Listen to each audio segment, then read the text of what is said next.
Welcome to this very exclusive auction.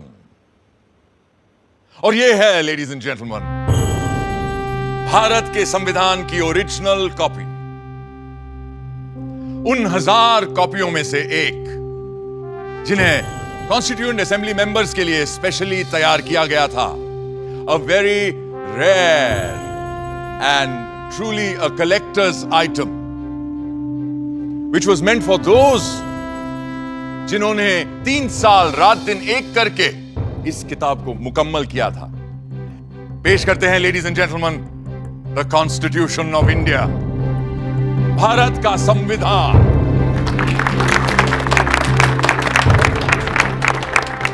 ये कोई आम किताब नहीं, बल्कि प्रतीक है हमारे मुल्क का।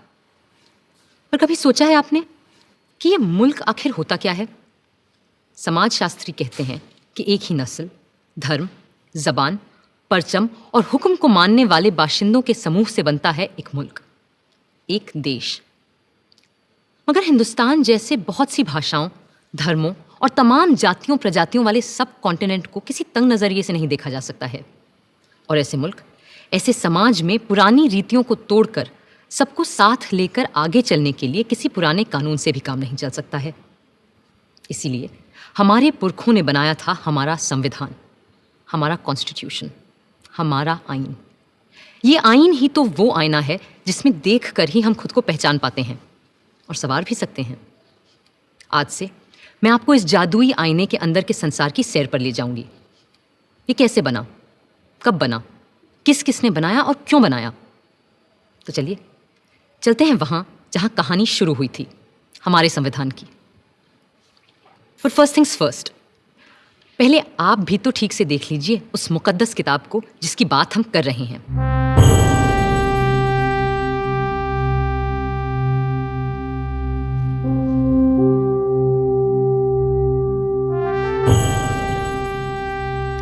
शांति निकेतन के प्रसिद्ध चित्रकार श्री नंदलाल बोस की रहनुमाई में कई कलाकारों ने भारत के इतिहास, पुराण और लोक कथाओं की छवियों से इस ग्रंथ को सजाया था।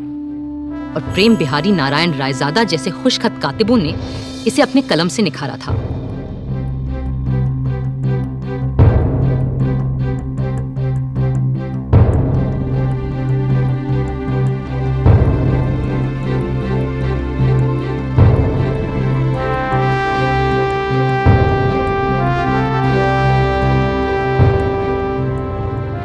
मगर ये काम मुश्किल होते हुए भी बहुत आसान था उस काम के मुकाबले जो इस संविधान की कल्पना कर इसे लिखित रूप देने वालों ने संविधान सभा में पूरे 3 साल लगाकर किया था। क्योंकि वह कल्पना केवल एक किताब की नहीं थी, वह तसव्वुर था एक नए मुल्क का, एक नए समाज का, एक ऐसी नई संस्कृति का जो इससे पहले इस संसार में कभी देखी नहीं गई थी। दिसंबर 1946 में जिस इमारत की तामीर शुरू की गई थी, असल में उसकी नींव बहुत पहले रखी जा चुकी थी। 1857 की क्रांति के दौरान बागी सिपाहियों ने भी हिंदुस्तान का एक अपना संविधान बनाने की कोशिश की थी। उनका विद्रोह तो जल्दी ही दबा दिया गया, मगर आजाद देश का एक अपना आईन बनाने का सपना न दबा था न हारा था। और जैसे जैसे महात्मा गांधी के नेतृत्व में आजादी की आवाज तेज हुई, तो अपना संविधान बनाने की मांग भी और तीव्र होती गई। My mentor Gopal Krishna Gokhale presented to the British government a note on the Constitution in 1914. And the British said, yes, we will accept it after the war. But now they want to make a constitution for us. But you know, a constitution for India should be and can be framed only by Indians. Now it works. What will you do with this spinning wheel, Mr. Gandhi?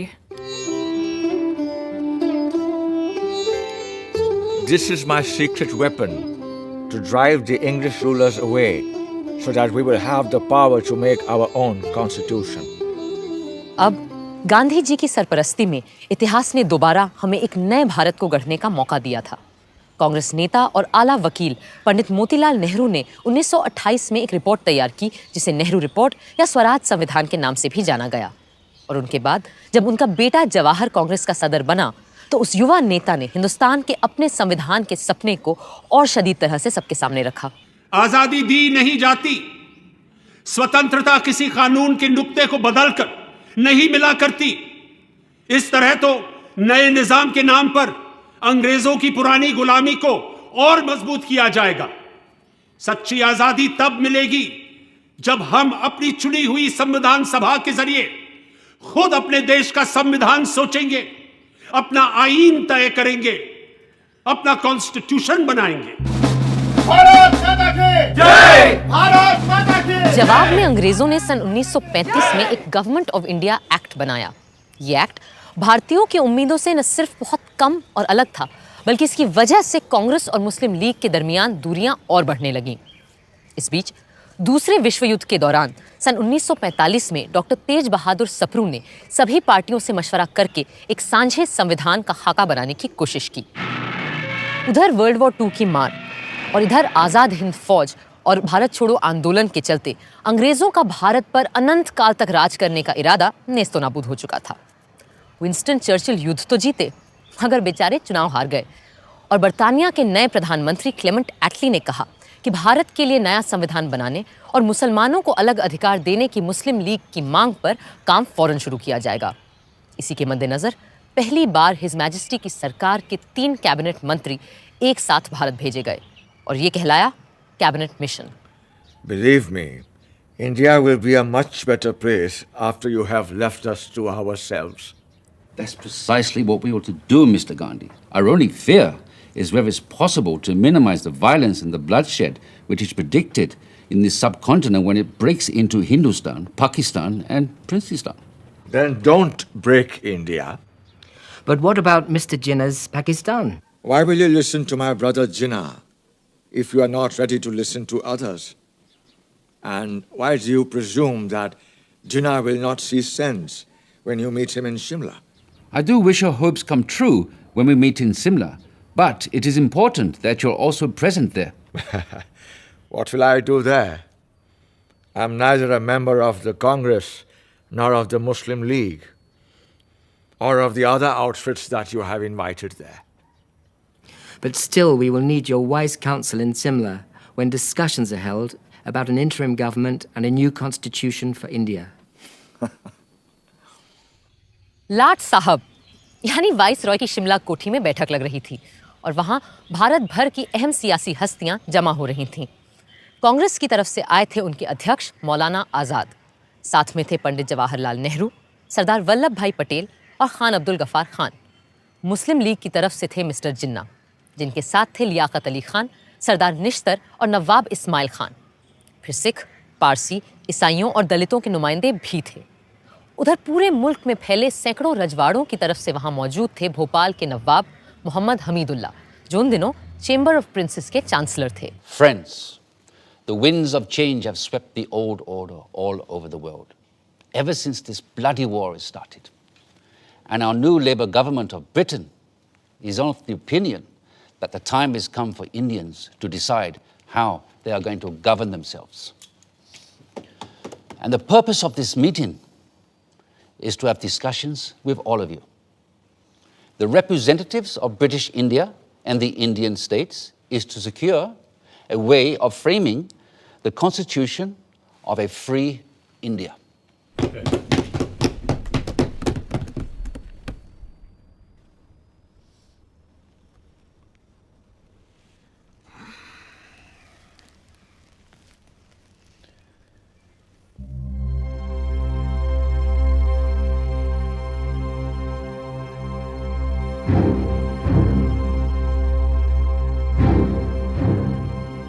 जिन्ना साहब को ये बात नागवार गुजर रही थी कि जिसे वो महज हिंदुओं की पार्टी मानते थे, उस कांग्रेस के आधे नुमाइंदे मुसलमान थे और उनकी रहनुमाई भी एक मुसलमान ही कर रहा था।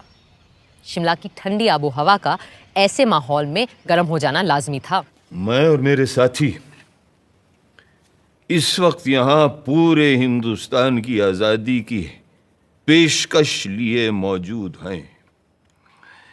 बाकी मसाइल दोयम हैं जो हम बाद में भी तय कर सकते हैं। अपनी कॉन्स्टिट्यूएंट असेंबली में जो जमा होगी एक आज़ाद हिंदुस्तान के ख्वाब की ताबीर करने के लिए।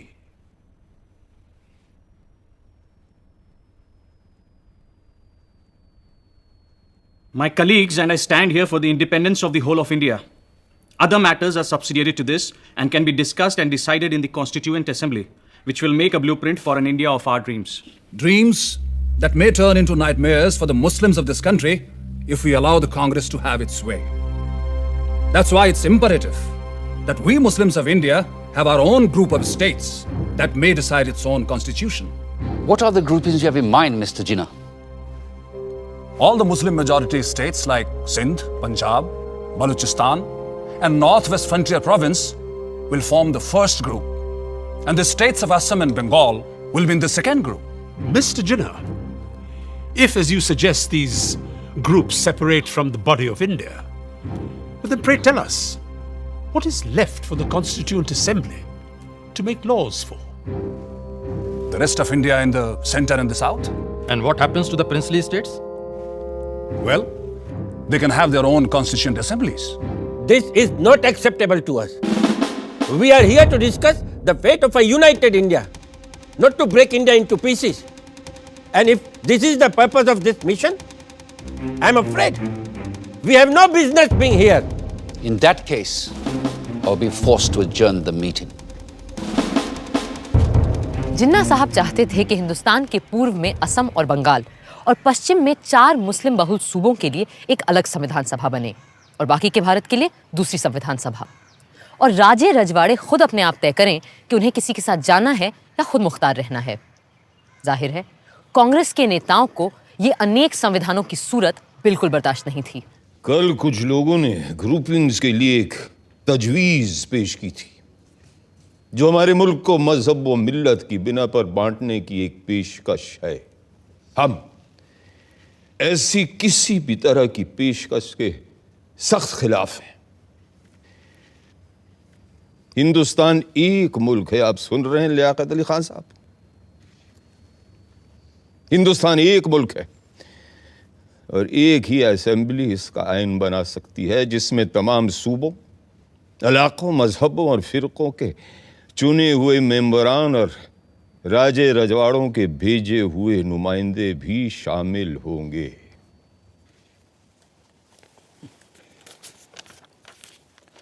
References were made yesterday to groups of provinces arranged on communal lines. We are totally against any machinery to run any such groupings. India is one nation and it needs its constitution to be made by one assembly, which has elected representatives of the states, region, religion, and the nominated representatives of all the princely states as well. This is what I call the tyranny of numbers. Everyone knows here that such an assembly will have a brute majority of caste Hindus and their party, the Congress.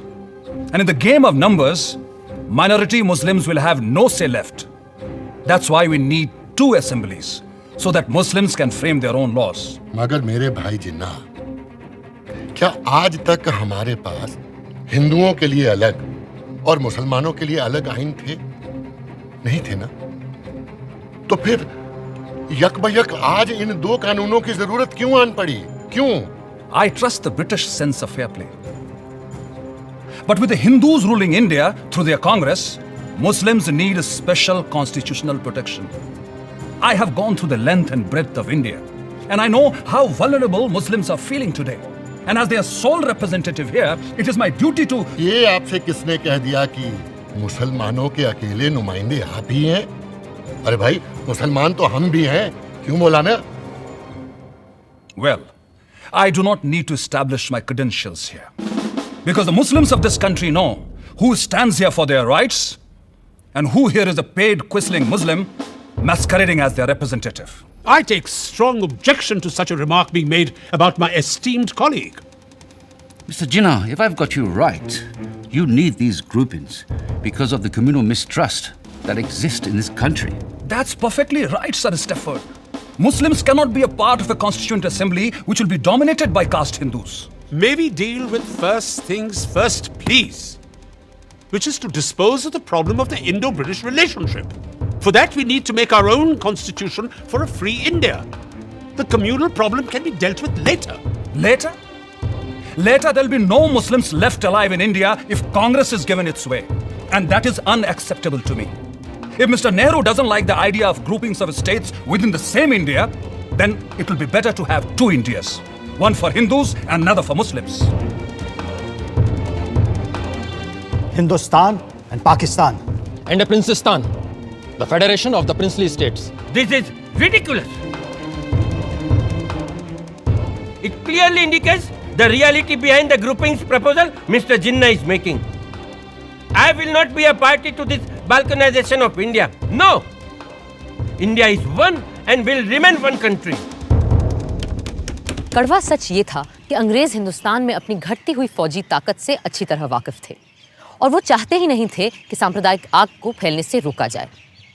पर हाँ, जाने से पहले सत्ता वो सौंपना चाहते थे एक ढीले से राष्ट्रसंघ के हाथ, जिसकी लगाम हो सके तो उनके ही हाथों में रहे।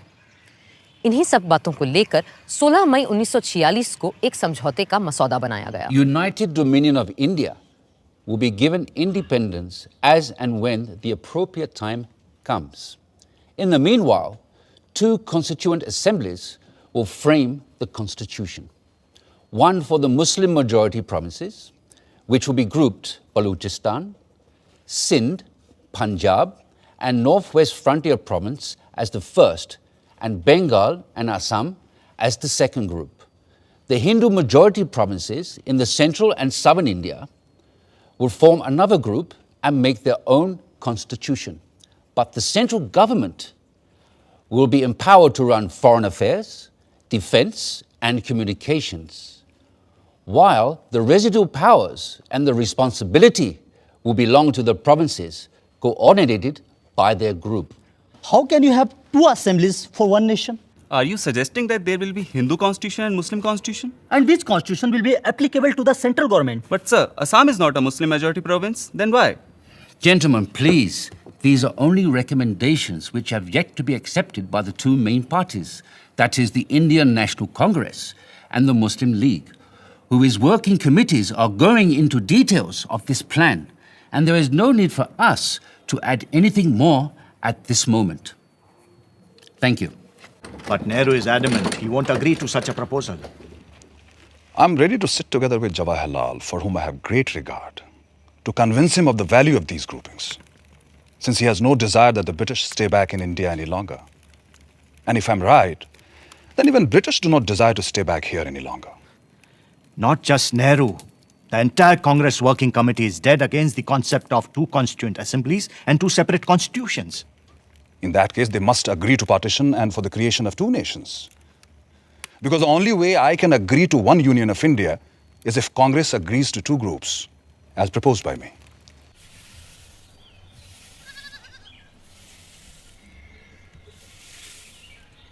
बापू, वर्किंग कमेटी ने जिन्ना साहब की ग्रुपिंग्स की तजवीज के खिलाफ एक रेजोल्यूशन पास किया है। The Congress Working Committee agree that the groupings will hinder the concept of a united India and rejects any such demands put by external pressures which will hinder the working of any body constituted to decide the future of an independent country. There should be a sovereign body for the purpose of drafting the constitution, and it must be unhindered by any external authority. ये है हमारा दस्तावेज बाप।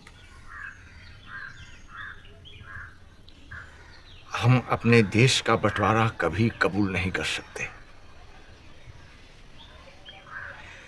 अंग्रेजों ने हमारे साथ चाहे कुछ भी किया हो,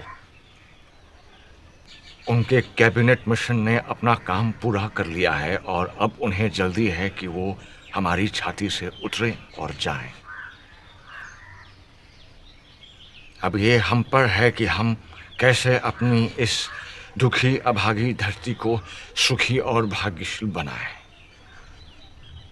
कुल मिलाकर कैबिनेट मिशन असफल हो चुका था, मगर वो खाली हाथ वापस भी नहीं जाना चाहते थे। सो दोबारा एक बार मिलने और बातचीत का सिलसिला शुरू हुआ और 1 महीने की मशक्कत के बाद 16 जून को एक और प्रस्ताव सामने आया। Partition? The Congress will never agree to partition. Why would they agree to parity between themselves and the Muslim League in the interim government? And why would they not agree to have any Muslim members on behalf of Congress? How can 1/4 of the population be given half the population's seats in the cabinet? अगर हमने cabinet mission की सरकार में शामिल होने की तजवीज़ नहीं मानी तो न सिर्फ हमें सरकार से बाहर बैठना पड़ेगा बल्कि यह मुमकिन है कि अंग्रेज हमें दोबारा जेल में डाल दें।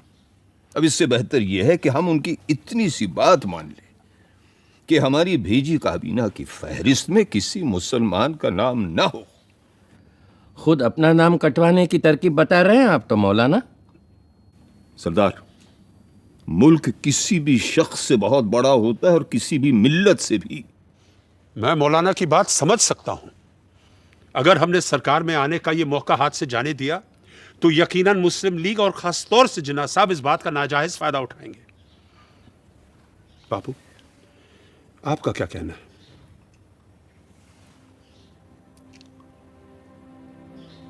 मैं किसी फायदे या नुकसान की बात नहीं जानता। मैं वही बोलूंगा जो मेरी आत्मा का कहना है, और मेरा मानना यह है कि जिन्ना साहब के डर से या सरकार में शामिल होने की जल्दबाजी में अगर हमने कांग्रेस की सूची से मुस्लिम भाइयों के नाम काट दिए तो हम में और उनमें अंतर क्या रह जाएगा?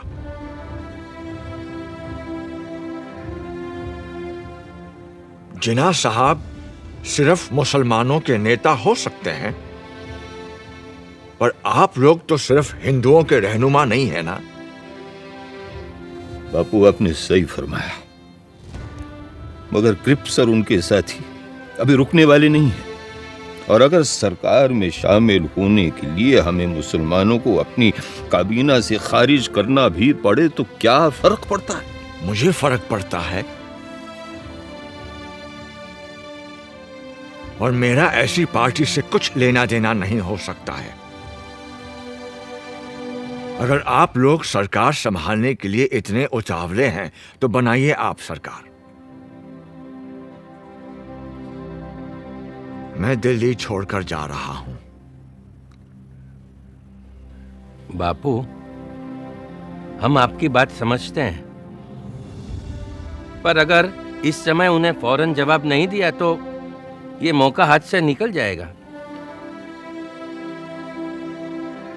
अगर यही आप सबका फैसला है तो मैं अपनी हार स्वीकार करता हूं। मुझे अंग्रेजों की नीयत सही नहीं लगती, पर मेरी बात ही सही है, इसका कोई सबूत भी तो नहीं है मेरे पास।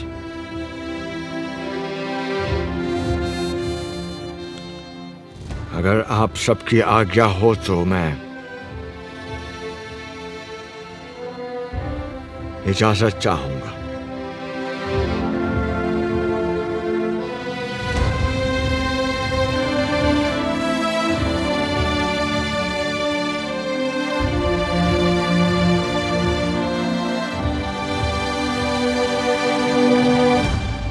तो अब हम बापू को जाने दें।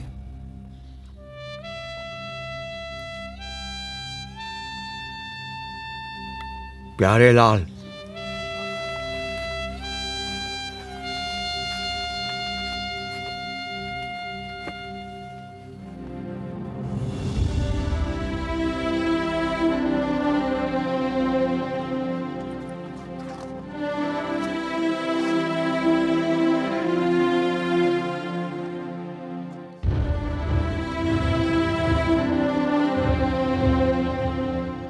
यूं नया संविधान बनाना तय हो गया, और ये भी कि जिन्ना साहब की तजवीज़ के खिलाफ सिर्फ एक संविधान सभा मुल्क का रूप स्वरूप तय करेगी। जाहिर है कोई इस व्यवस्था से पूरी तरह खुश नहीं था, मगर जिन्ना साहब पर तो जैसे गाज गिर गई थी, और वो अपने मुखालिफों को आसानी से बख्शते नहीं थे। We have been betrayed by Viceroy Webel. Viceroy Wavell ने हमारे साथ दगाबाजी की है। Cripps has debased his talents, and Pethick Lawrence has proved to be a treacherous man. Cripps ने अपने हुनर का गलत इस्तेमाल किया है। पेथिक लॉरेंस ने हमारी पीठ में छुरा भोंका है।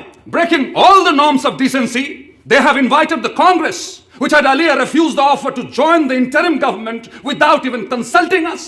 भलमनसियत के सारे पैमाने तोड़कर कांग्रेस को सरकार में शामिल कर लिया गया, जबकि कांग्रेस ने पहले साफ साफ इनकार कर दिया था। और ऊपर से तुर्रा ये कि ये सब बिना हमसे पूछे, बिना हमारी इजाजत लिए बगैर किया गया है।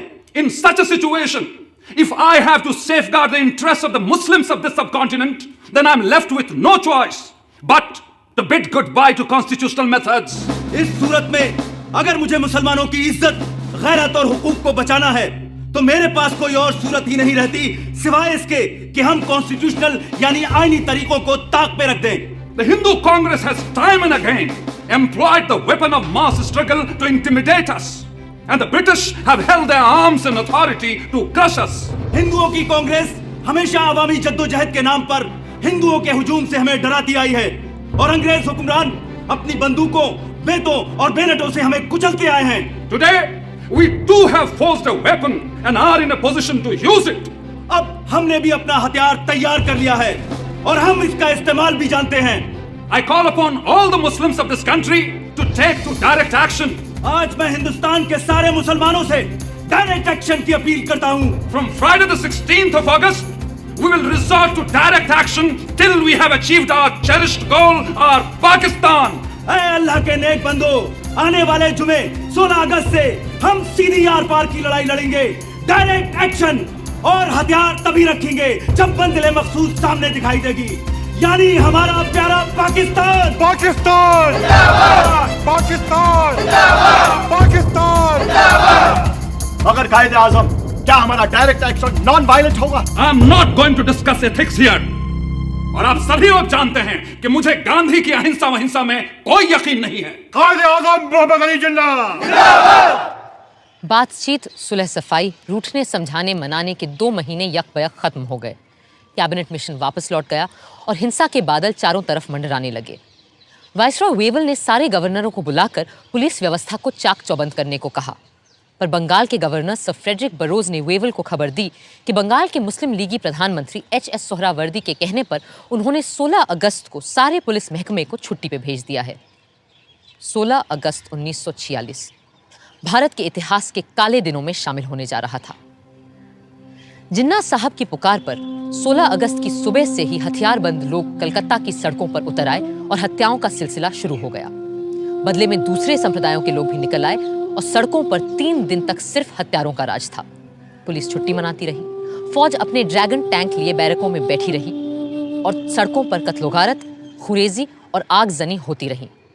3 दिन में 4000 से ज्यादा लोग मारे जा चुके थे।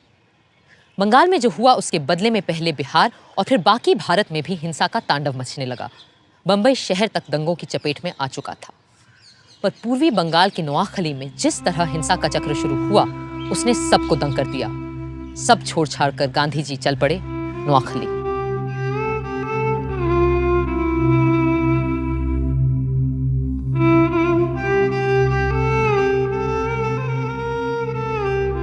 लाट साहब वेवल का मानना था कि हिंदुस्तानियों के साथ मिलकर बनी सरकार ही इस गृह युद्ध जैसी स्थिति को रोक सकती है।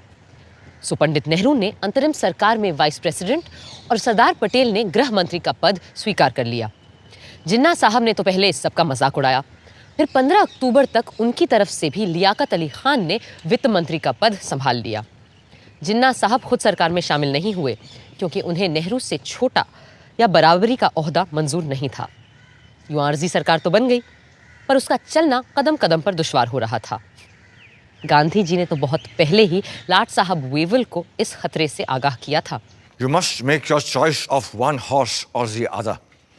You will never succeed in riding 2 at a time. Choose the names for the interim government from names submitted by the Congress or the League. For God's sake, do not make an incompatible mixture, and in trying to do so, produce a fearful explosion. Even a government headed by the League is not going to damage India. But I'm not ready to accept the division of Congress as Hindu and League as Muslim. No.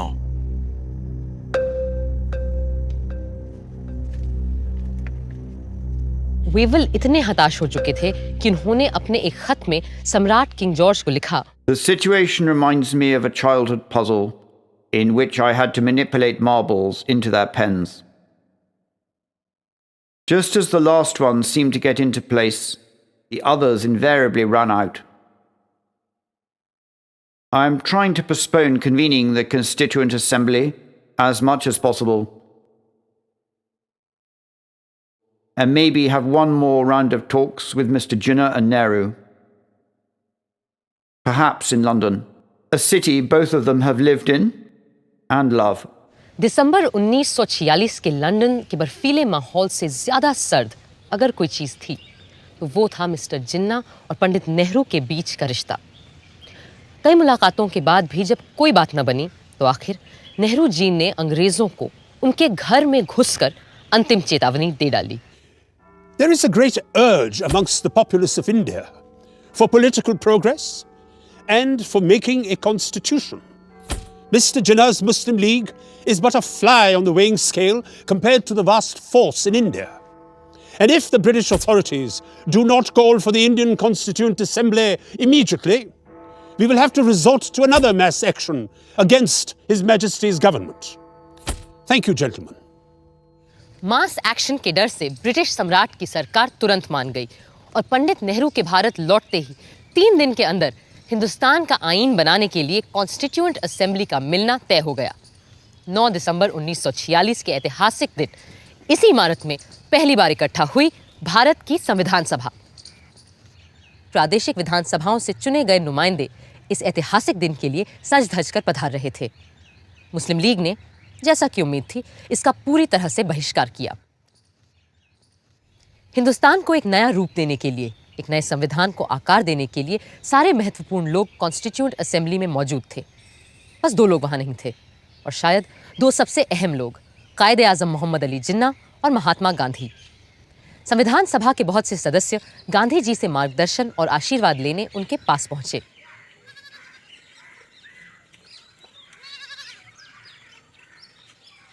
आइए आइए जगजीवन बाबू, मुझे पता है हम चाहे दुनिया का सबसे सुंदर संविधान क्यों न बना लें, पर वो भी बेकार साबित होगा अगर उसे अमल में लाने वाले लोग ना हुए।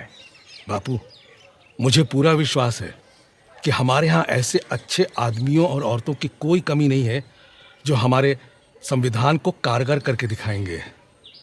इसीलिए हम सब आपका आशीर्वाद लेने आए। बापू के आशीर्वाद हमेशा तुम्हारे साथ है, पर आज मैं तुम्हें एक तावीज़, एक टोटका दूंगा जो शायद तुम्हें सही संविधान बनाने में मदद करे। आप और तावीज़? बापू, मुझे लगता था आप तंत्र मंत्र यंत्र में विश्वास नहीं रखते। पर इस मंत्र पे पक्का विश्वास है मेरा। जब कभी अपने आप को शंका में घिरा पाओ तो इस परीक्षा को अपनाना। सबसे दीनहीन, गरीब, कमजोर इंसान जिसे तुमने देखा हो, उसका चेहरा याद करना और स्वयं से पूछना, जो मैं करने जा रहा हूं, क्या इससे उसका भला होगा? इस कदम से क्या उसे कुछ मिलेगा या नहीं? इससे क्या वो अपने भाग्य और जीवन को सुधार पाएगा या नहीं? या यूं कहो, ऐसे करोड़ों को स्वराज मिलेगा या नहीं जो तन और मन की भूख से तड़प रहे हैं, जिनके पेट भी खाली है और हृदय भी। फिर देखना, तुम्हारी सारी शंकाएं छूमंतर हो जाएंगी।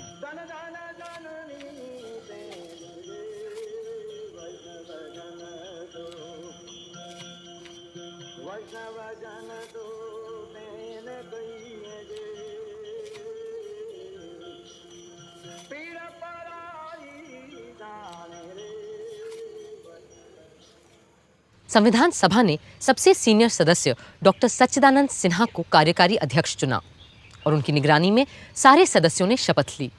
फिर सभा के परमानेंट प्रेसिडेंट के रूप में चुना गया डॉक्टर राजेंद्र प्रसाद को।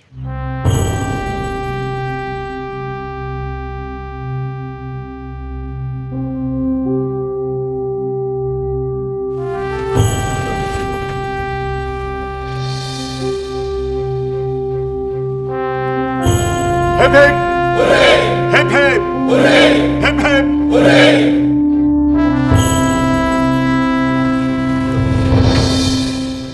बहनों और भाइयों, अगर आप मुझे माफ करें तो मैं ये कहूंगा कि इस देश में जहां जात पात के इतने झगड़े फैले रहते हैं, आप लोगों ने हमें चुनकर एक तरह से अपनी जाति से बाहर कर दिया है और अपनी जात पात में बैठने से वंचित करके आपने हमें एक अलग, एक दूसरी जगह, एक दूसरे किस्म की कुर्सी पर बैठने के लिए मजबूर कर दिया है। और सिर्फ इतना ही नहीं, बल्कि शायद आप में से हर एक आदमी यह भी उम्मीद रखता है कि इस सभा के कार्यों में मैं कोई ऐसा कार्य न कर बैठूं जिससे कि यह बात जाहिर हो कि मैं किसी खास दल या किसी खास फिरके का आदमी हूं। पहले हिंदी और फिर अंग्रेजी में बोलते हुए राजेंद्र बाबू ने सबके दिलों को छू लिया। Above all, what we need is freedom. And as someone has said, nothing is more valuable than the freedom to be free. Let us hope and pray that as the result of the labors of this Constituent Assembly, we shall have achieved that freedom and we shall be proud of it. 13 दिसंबर के ऐतिहासिक दिन पंडित जवाहरलाल नेहरू ने संविधान सभा के सामने एक ऐसा प्रस्ताव रखा जो हमारे आईन की नींव बनने वाला था, और ये था संविधान के लक्ष्य और ध्येय के बारे में, AIIMS and objectives resolution. Mr. Chairman, the resolution that I am placing before you defines our aims and describes an outline of the plans and points to the way which we are going to tread. The resolution that I place before you is in the nature of a pledge, and I hope the House will pass this resolution, which is of a special nature. I beg to move, 1, this Constituent Assembly declares its firm and solemn resolve to proclaim India as an independent, sovereign republic. Bharat की अक्षुण्णता, अखंडता और स्वायत्तता से लेकर नए भारत में सबकी समानता और एकता तक की बात अपने प्रस्ताव में रखी थी पंडित नेहरू ने। 2, wherein shall be guaranteed and secured to all the people of India justice, social, economic and political, equality of status, opportunity and before the law, freedom of thought, expression, belief, faith, worship, vocation, association and action. एक एक करके 8 नुक्ते सामने रखे थे उन्होंने, और हमारे संविधान का पूरा नक्शा कुछ ही शब्दों में खींच दिया था। मगर उन्हें भी आज संविधान सभा में कुछ लोगों की कमी बहुत खल रही थी। आज इस असेंबली में हमें बहुत से लोगों की कमी खल रही है। हमें अच्छा लगता अगर और भी सभी इलाकों, सूबों और राज्यों के नुमाइंदे हमारे बीच होते। एक और शख्स आज यहां मौजूद नहीं है, मगर वो हम सब के दिलो दिमाग से दूर नहीं है। हमारे महान नेता, हमारे राष्ट्रपिता महात्मा गांधी जी, जिनकी लगन और मेहनत के बदौलत ही आज ये असेंबली मुमकिन हो पाई है। बापू यहां मौजूद नहीं है क्योंकि अपने आदर्शों को पूरा करने के लिए वो हिंदुस्तान के किसी कोने में चुपचाप काम करने में जुटे होंगे। पर मुझे इस बात का जरा भी शक नहीं कि उनकी रूह हमारे बीच यहां मौजूद है और हमें अपना आशीर्वाद दे रही है।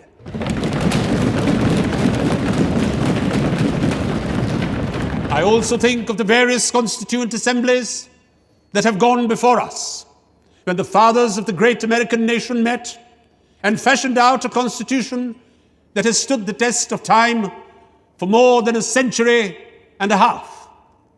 My mind goes back to that Constituent Assembly which met in the lovely city of Paris, and how the king and other authorities came in its way, and it still continued.